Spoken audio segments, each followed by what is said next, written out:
wasiat dan pembagiannya. Silahkan. Kok wasiat? Sorry. Harta waris. Maaf. Silahkan Ustaz. Bismillahirrahmanirrahim. Assalamualaikum warahmatullahi wabarakatuh. Waalaikumsalam. Alhamdulillah wassalatu wassalamu ala Rasulillah amma ba'd. Mohon maaf masih agak serak saya dari hari Jumat nih, belum bersih banget.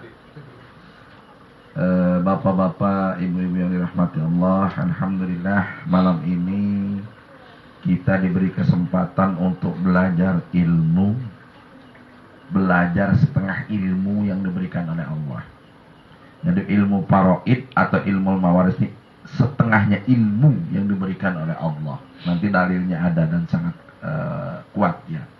Saya menyampaikan dua kitab. Pertama kitab Al-Mawaris fi Syariah Al-Islamiyah fi Dawil Kitab wa Sunnah, disusun oleh Khadimul Kitab wa Sunnah Syekh Muhammad Ali As-Sabuni Al-Ustad bi Jami'ati Ummil Qura bi Makkahil Mukarramah ya, jadi profesornya bidang ilmu mawaris nih, Profesor Dr. Ali As-Sabuni.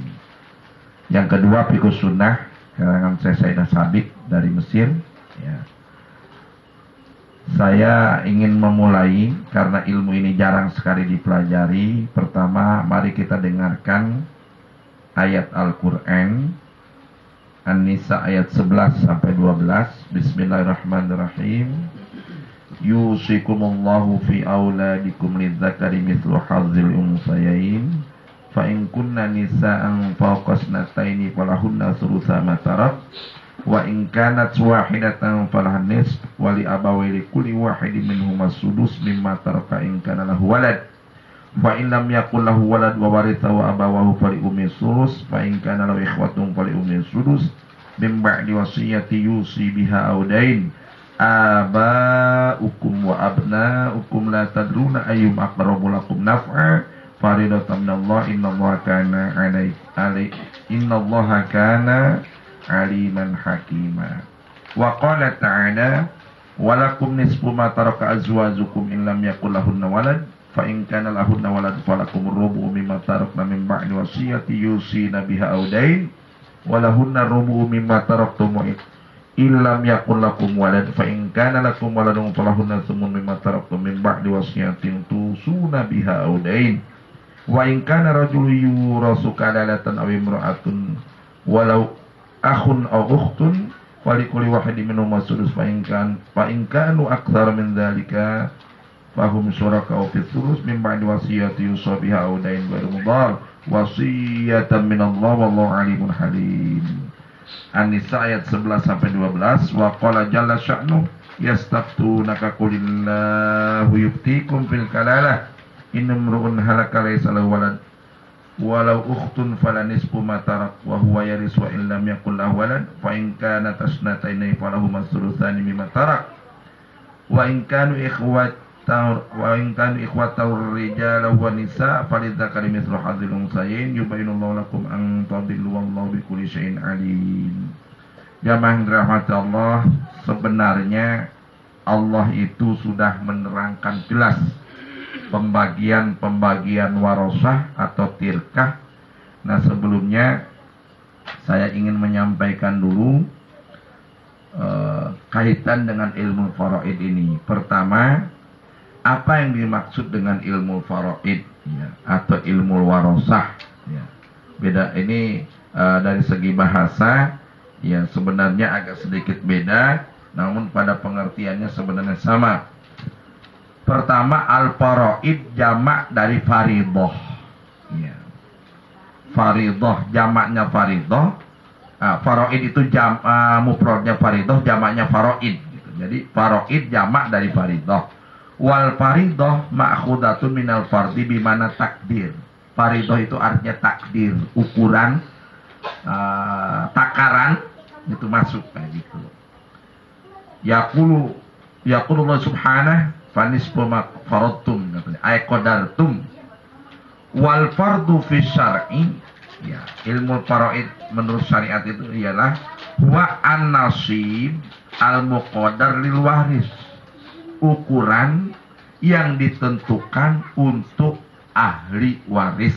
Nah, gitu. Ukuran harta yang ditentukan oleh syariat untuk ahli waris. Ya.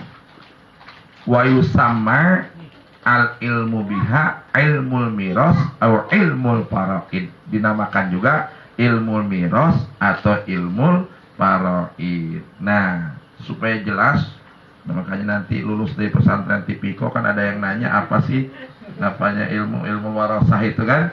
Ya harus sedikit banyak paham ya, gitu. Jamaah yang dirahmati Allah, saya ingin menyampaikan apa itu al-miros. Ya, al-miros fil lughah al-arabiyah, dalam bahasa Arab asal katanya warisa warisa yarisu irsan wa mirosan. Ya. Warosa yarisu warisa yarisu irsan wa mirosan. Ya.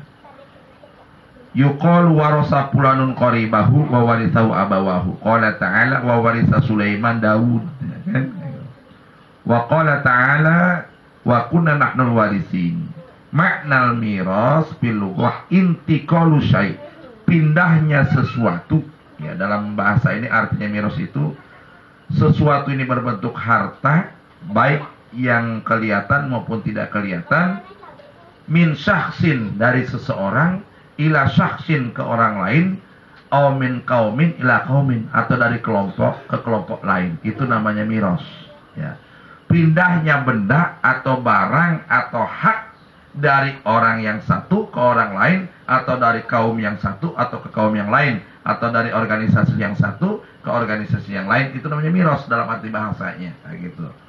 Nah, wa huwa a'amu min ayakuna bil mal aw bil ilm aw bil majd wa syaraf. Wa minhu qaulu ta'ala wa minhu qaulu sallallahu alaihi wasallam al ulama warasatul anbiya. Ulama itu warisan para nabi. Ya, kayak gitu. Wa innal anbiya, dan para nabi lam yuwarithu dirhaman wala dinaron. Nah, para anbiya itu belum pernah atau tidak pernah mewariskan dirham juga dinar. Wa innama warasu al ilma. Para anbiya itu mewariskan ilmu. Faman akhadahu akhadha bihadzin wa barang siapa yang mengambil warisan para nabi itu, maka beruntunglah ia. Nah, dalam istilah ilmu miras itu adalah intiqalul milkiyati minal mayyit, pindahnya hak milik dari seorang mayit yang sudah meninggal ila warasatu al-ahya, kepada ahli warisnya yang masih hidup. Itu namanya miras. Sawa'un kana al-matruk malan, yang ditinggalkan itu apakah harta, au aqaron rumah, au haqqon minal huquqi syar'iyyah, atau hak-hak cipta. Misalnya Roma Irama meninggal, dia punya hak cipta lagu, diwariskan ke Ridho Roma misalnya, itu sama, bisa menjadi disebut miras juga. Nah, jamaah yang dirahmati Allah, fadlu al-ilm bil faraid, keutamaan mempelajari ilmu faraid ini. An Ibnu Mas'ud qala Rasulullah sallallahu alaihi wasallam, ta'allamul Qur'ana wa 'allimuhun nas. Belajarlah kalian Quran dan ajarkan manusia. Ini barusan saat ini di jalan diskusi via telepon sambil bawa mobil, sebenarnya melanggar saya. Ada jamaah dari Serpong Mas itu di situ. Ingin menggerakkan bapak-bapak itu membaca Quran. Saya kasih contoh, saya di Tipiko setiap mulai ngaji itu satu-satu walaupun terbata-bata. Saya bilang sekarang udah mulai pada lancar, saya bilang gitu kan. Bahkan disebut nama saya itu istilah pesantren Tipiko. Nah, mau mulai di sana di Jabal Nur itu. Nah, jadi kalau orang bisa baca Quran seperti Ustaz Istiqlal bisa baca Quran karena dulunya mungkin pernah belajar sebelum kerja atau sebelum merantau ke Tipiko ini, ke Tangerang ini. Nah, ini sampaikan ya. Jadi ta'allamu katanya kan Al-Quran wa alimunas. Belajarlah kalian Al-Quran, ajarkan kepada manusia. Dan tadi dibilang sama Pak Haji dari itu, kenapa keberhasilan PKS itu dalam Liko itu dalam mengajarkan Al-Quran ini dan juga dakwah-dakwah lain. Siti Juhroh peneliti LIPI itu mengakui kehebatan PKS dalam masalah Liko itu. Kemarin saya dengar sendiri. Jadi dengan cara nggak usah banyak-banyak seperti ini 1, 2, 3 nggak lebih dari 10 orang lah gitu kan, kurang lebih malah itu lebih efektif karena Rasulullah mengajarkan seperti itu. Setiap 10 orang itu diambil satu yang pintar baca Qurannya, suruh mengajarkan. Nah ini perintah Rasulullah, perintah Allah kepada Rasul, lalu sampaikan ta'allamu al-Quran wa 'allimuhun nas wa ta'allamu al-fara'id, dan belajarlah kalian ilmu faraid wa 'allimuha, ya, dan ajarkan ilmu faraid itu. Fa ini meruun, kan, aku ini kata Rasulullah seorang manusia maqbudun, bakal meninggal dunia, bakal mati, ya. Lalu wal ilmu marfuun, dan ilmu itu diangkat bersama ulama yang meninggal itu, ya. Jadi ketika Kiai Haji Mahfud Sahal Allah yarhamu al-maghfurlah wafat, nangis semua orang ini, ya. Ini mudah-mudahan pakai siapa Maimun Zubair jangan dulu, nah, gitu. Karena tidak ada tokoh-tokoh kiai-kiai besar kita, kan. Abu Yadimiyati meninggal sampai sekarang belum ada penggantinya karena ilmu yang dia miliki itu terbawa meninggal. Nah, gitu. Maka yang bisa ilmu faraid ajarkan, yang bisa Al-Quran ajarkan, katanya. Karena apa? Ilmu itu diangkat oleh Allah, diambil oleh Allah bersamaan dengan ulama. Susah mencari pengganti, sekali berabu Yadimiyati, sekali bersyekh Mutawali Sya'rawi, sekali bersyekh Rasyid Ridho dan sebagainya, kan? Susah itu. Said Kutub dan sebagainya. Nah, jamaah rahmati Allah, wa yusak an yakhtarifa ismani fil faridah. Khawatir nanti di akhir zaman nanti ada orang ikhtilaf gara-gara ilmu faraid nggak paham. Nyata sekarang banyak orang berantem, saling bunuh, saling bacok gara-gara harta warisan, ya. Ini saya baru kemarin menguburkan jenazah orang kaya, hartanya banyak, mobilnya banyak, nah, gitu kan. Anaknya belum apa-apa udah kuat.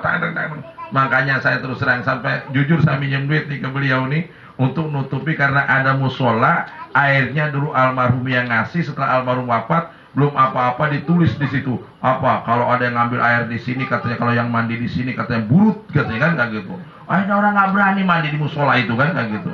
Karena airnya dari orang itu, bapaknya dulu yang ngasih baik, bapaknya wafat, maka segera saya bor ini air ini, mudah-mudahan sampai yang bermanfaat. Alhamdulillah sekarang, kayak gitu. Orang tuanya baik, tapi anaknya belum tentu ahli warisnya. Ini kayak gitu. Nah, jamaah yang dirahmati Allah, di sini dikatakan kata Rasulullah itu dia khawatirkan manusia itu berselisih pandang, berbeda paham, ribut gara-gara faridah, wal mas'alah fala yajidan ahadan yukhbirhuma. Tidak ada satu orang pun yang bisa menyelesaikan tentang faraid ini. Karena pelik ilmu ini. Nah, satu, itu diriwayatkan oleh Imam Ahmad dan hadis ini sahih. Kedua, wa an Abdullah bin Umar anna Rasulullah SAW qala al ilmu salasa. Kata Ibnu Umar nih dari Rasulullah, ilmu itu 3. Ya, wa lamuha fa innahan, maaf, al ilmu salah wa masih wa dalika fadlun. Dan selain yang 3 ini hanya ilmu-ilmu tambahan saja, biologi, fisika, antariksa, ilmu astronomi dan sebagainya, tambahan. Ya, pertama, ayatun muhkamah. Ayat-ayat di dalam Al-Quran yang muhkamah, yang mengandung hukum, itu ilmu yang pertama. Yang kedua, sunnah qaimah, sunnah sahihah, sunnah yang dijadikan sandaran hukum. Yang terakhir, au faridoh adilah, ilmu faraid yang adil. Nah, gitu. Ini diriwayatkan oleh Abu Dawud wa Ibnu Majah. Yang ketiga, an Abi Hurairah ta'ala Nabi sallallahu alaihi wasallam ta'allamul faraid wa 'allimuha fa inna nisful ilmi, katanya. Belajarlah kalian faraid dan ajarkan ke orang lain, sesungguhnya ilmu faraid itu adalah setengah ilmu. Wa huwa yansa wa huwa yunsa wa huwa awwalu syai'in yunza min ummati.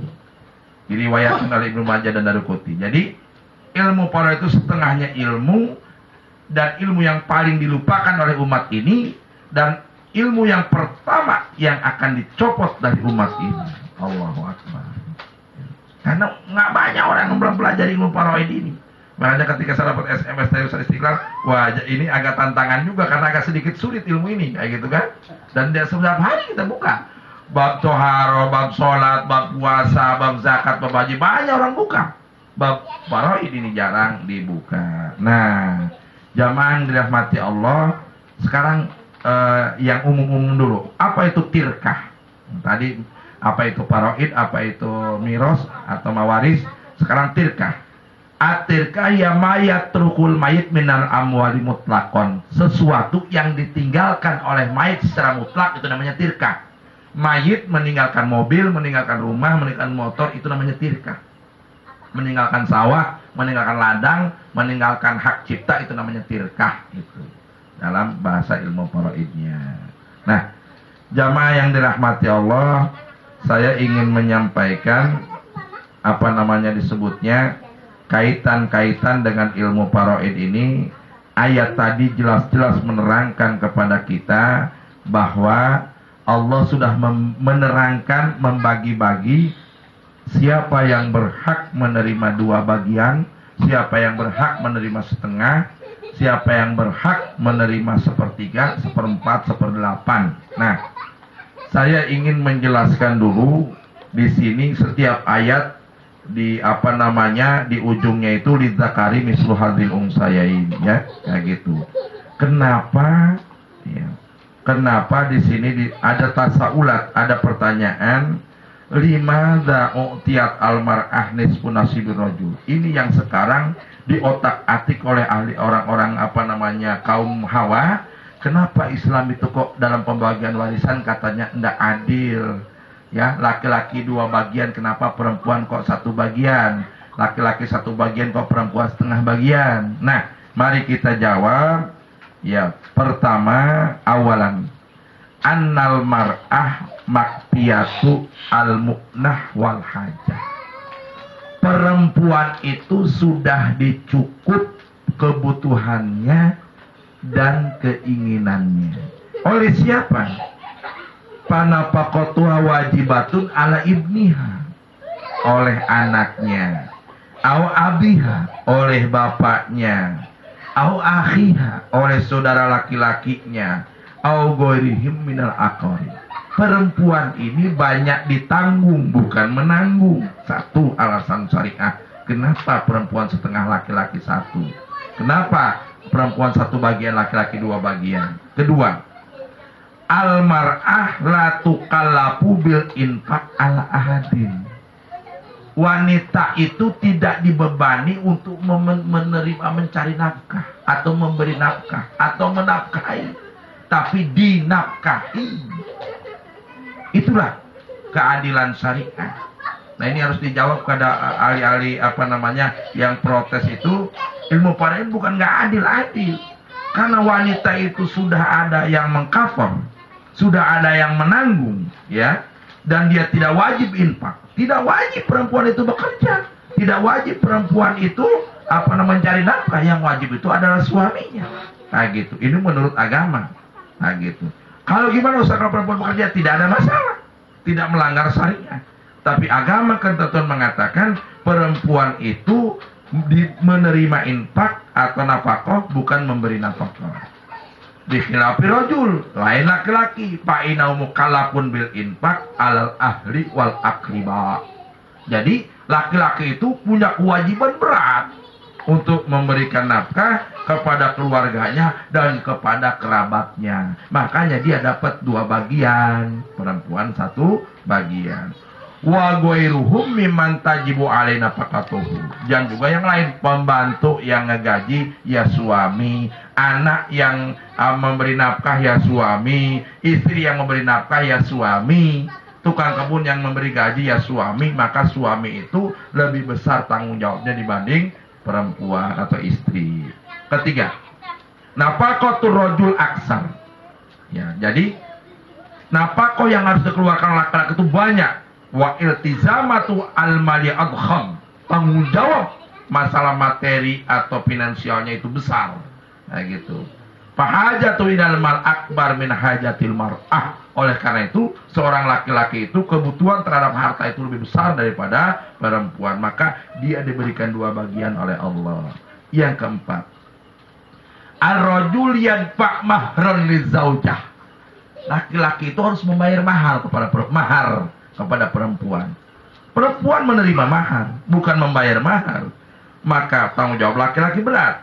Wa yukalaf binafaqati sukna, dan harus membuatkan rumah untuk istrinya, wal mat'am, makanan, wal malbas, pakaian, lizauzah wal aulad, untuk istrinya dan juga untuk anak-anaknya. Besar tanggung jawabnya. Maka dia mendapat dua bagian, perempuan mendapat satu bagian. Yang terakhir, yang kelima, ujuru ta'lim lil aulad.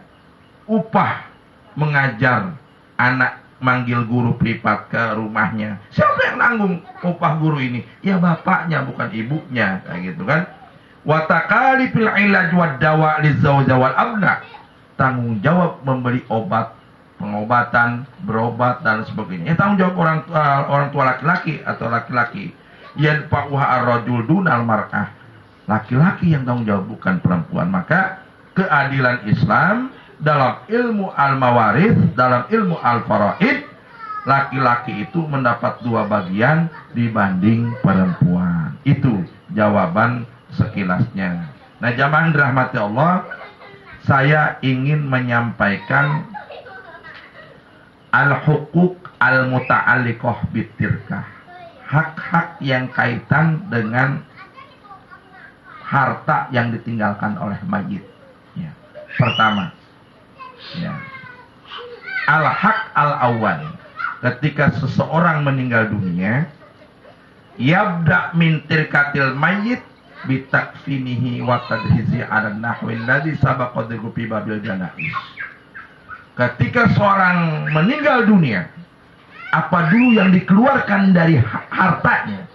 Yaitu harta untuk membeli kain kafan, untuk upah memandikan kalau harus diupahi, untuk upah menggalikan kuburan kalau harus diberikan upah. Dari mana diambil?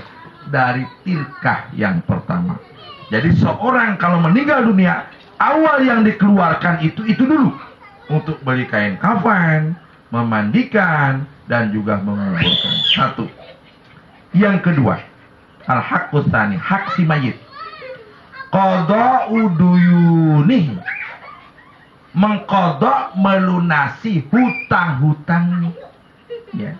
Sudah tahu, sudah tidak ada nyawanya si mayit ini, sudah meninggal dunia, maka cek ketika sebelum mungkin dia agak sadar, ayah atau bapak atau siapa tanya punya hutang di mana. Oh, saya punya hutang dengan sipulan, saya terus terang. Dengan hutang siapapun di agenda, saya catat, istri saya itu tahu. Bahkan anak saya pun yang gede dulu waktu di rumah pernah tahu. Kayak gitu. Nah, jadi supaya apa? Ketika kita meninggal dunia, ini karena hamba ini kalau meninggal dunia punya hutang, dia masih ngambang kemana nih? Belum tentu ke surga ini. Nah gitu. Nah, jadi hati-hati, catat itu baik-baik, karena boleh berhutang itu yang nggak boleh itu nipu, maling, kayak gitu, ngerampok ya. Jadi idza tadayantum bidain faktubuh ila ajali musamma. Jika kalian berhutang di antara kalian, tulis. Makanya apa pakai SMS, ditulisnya di HP sekarang zaman modern, apa di agenda. Saya sering di agenda. Umi, saya kemarin minjem duit sekian juta, ke ustadz ini, ke bapak ini, tanggal ini. Nah, udah dilunasin ini, enak. Nah, gitu. Kalau kita meninggal, besok, lusa, cepat atau lambat nanti akan dilunasi. Ini. Nah, maka qada'u duyunihi itu hak yang kedua. Ya. Pak Ibnu Hazm wa Syafi'i yuqaddimuna duyunallah kazakah wal kafarat ala duyunil ibad. Nah, Imam Asy-Syafi'i, Imam Ibnu Hazm mendahulukan kalau si mayit ini dia punya hutang kepada Allah. Contohnya, dia belum mengeluarkan zakat sampai dia meninggal, padahal punya kewajiban untuk mengeluarkan zakat. Lalu kifarat, berapa kali dia meninggalkan puasa, ya kan? Nah, maka keluarkan itu. Dan dia harus didahulukan menurut Imam Syafi'i dan Ibnu Hazm dibanding hutang ke manusia. Hutang ke Allah dulu katanya. Itu. Lalu yang ketiga, al-haqqus tsalis tanfidu wasiyati min sulusil baqi ba'da qada'id dain. Menunaikan, melaksanakan wasiat si mayit. Tadi Ustaz Istiqlal bilang masalah wasiat, emang betul. Kaitan dengan ilmu miras ini wasiat karena ada seorang mayit itu sebelum meninggal itu suka wasiat. Bagaimana Ustaz wasiatnya gini? Kalau saya meninggal tolong sepertiga harta saya untuk gedung film. Boleh nggak? Jangan. Ya, sepertiga harta saya untuk bikin diskotik. Jangan ditunaikan itu. Kalau melanggar syariah atau bertentangan dengan syariah, walaupun itu wasiat tidak boleh ditunaikan. Itu. Nah, dan wasiat tidak boleh lebih dari sepertiga. Contoh, ya, tadi malam saya lihat Khairul Tanjung, katanya hartanya 46 triliun di mata Najwa itu. Kalau Khairul Tanjung itu meninggal dunia, kata Khairul Tanjung itu katanya, saya kalau meninggal dunia misalnya harta saya wasiatkan 30 triliun, itu nggak boleh hukumnya. Untuk umat Islam 30 nggak boleh hukumnya. Jadi tidak boleh dari sepertiga, tidak boleh lebih dari sepertiga hartanya. Sepertiga dari 46 triliun berapa? Itu yang dikeluarkan. Walaupun misalnya Khairul Tanjung mengatakan lebih, tidak boleh dilaksanakan. Apa tujuannya? Lebih baik warisan itu diberikan kepada anaknya, istrinya, kerabatnya, karena ini khawatir kalau ditinggalkan oleh dia nanti jadi susah, kan kaitannya dengan almarhum yang sudah meninggal. Oh, dulu ayahnya seorang konglomerat, orang nomor 3 di Indonesia terkaya, katanya kan? Tapi setelah ayahnya meninggal, maka miskin anak-anaknya. Itu tidak boleh. Inilah Islam adilnya. Lalu yang keempat, al-haqqur rabi taksimu mabaqiya min mali bainal warasa. Ini ada urutannya pembagian warisan itu yang keempat. Dibalik di masyarakat sekarang. Yang keempat jadi nomor 1. Bapaknya meninggal karena punya BMW, punya Mercedes, punya toko, punya ruko, punya pabrik. Diributin yang keempat ini. Padahal yang pertama, kedua, ketiga itu yang harus didahulukan. Nyata ini. Nyata banget. Saya sering menyaksikan yang meninggal orang kaya itu malah, oh ini jual dulu mobilnya, wah ini dulu, oh subhanallah berebut kayak gitu. Naudzubillah ya. Itu mudah-mudahan ini sangat bermanfaat. Arkanul miras, rukunnya apa? Rukun warisan itu 1. Al-waris wa huwa alladzi yantami ilal mayyit bisababi min asbabil miras. Al-waris itu ahli waris. Ya. Yang mana dia ada hubungan yantami nasab. Yantami nasab itu ada kaitan nasab, entah anak ya, entah saudara daripada anaknya, ya, itu ada kaitan nasab. Ya. Yang kedua al-maurusun, ya. Jadi al-muwarisun. Al-muwarisun ini wa al-mayyit, ya, hakikatan al-hukman misru al-mafqud alladhi hukima bimautihi. Maaf, al-maurus ini ya kayak gitu. Ini terbalik ini. Ini kitab ini agak salah. Al-maurus itu yang diwariskan, al-muwaris baru yang mewariskan. Salah ini kitab.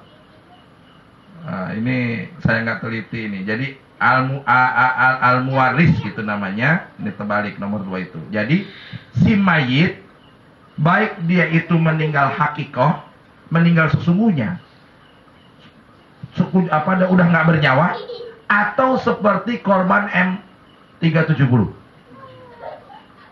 itu jelas mati atau enggak? Kecuali pengadilan nanti mengatakan bahwa kurang lebih berapa? 139 atau 200 lebih? 239. Kan itu banyak orang kaya itu.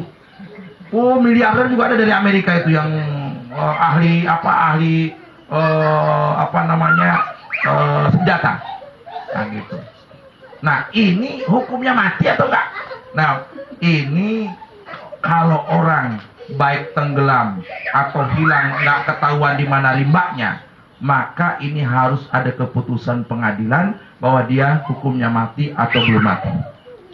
Kalau kata pengadilan hukumnya mati, maka berhak harta yang ditinggalkan oleh orang Australia itu, orang Beijing itu, ya orang Cina, baru dibagikan kalau dia Muslim, kayak gitu. Tapi kalau pengadilan belum memutuskan ini orang apakah di Afghanistan sekarang pesawatnya, kan isunya kan kayak begitu katanya kan, atau di Medan katanya pesawatnya, nggak tahu karena Samudra Hindia kan, kayak gitu. Ada isu kayak begitu kemarin, lucu juga kan kayak gitu, katanya pesawat ini sekarang sedang ada di Afghanistan katanya.